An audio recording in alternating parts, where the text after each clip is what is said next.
Most of us use an ATM without thinking twice about the specific steps required to get our money.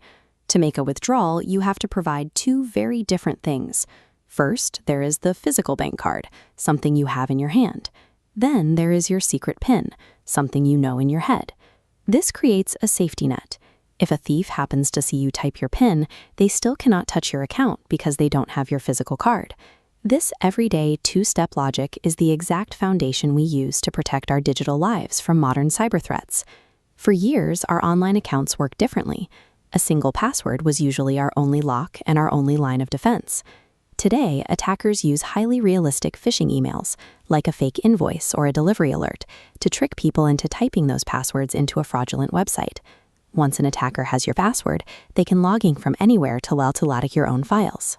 This is how they deploy ransomware, holding your data hostage until you pay them a fee to get it back.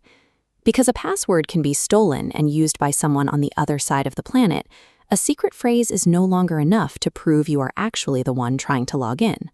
To fix this, we use Multi-Factor Authentication, or MFA. It's a system that requires you to prove your identity in multiple, completely different ways.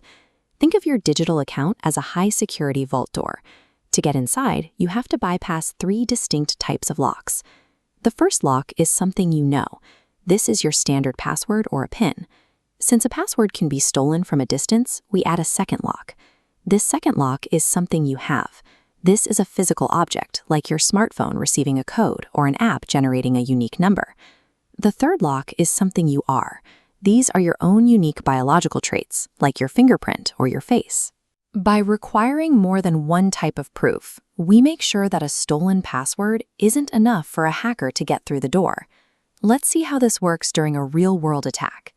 Imagine a hacker who has successfully stolen your password and is trying to use it to launch a ransomware attack. At that exact moment, your phone lights up with a login alert. Since you aren't the one trying to log in, you simply deny the request.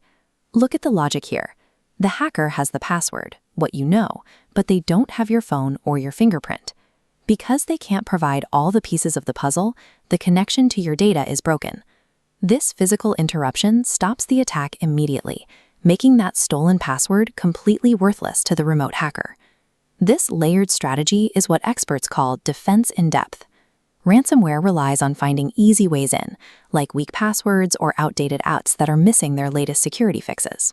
When you combine security updates, antivirus software, and MFA, you create these concentric walls of protection. Attackers find that their usual tools simply bounce off these layers.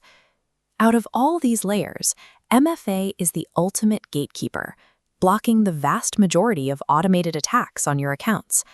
That simple prompt you see on your phone acts as a personal digital bodyguard, standing between your private information and the rest of the world.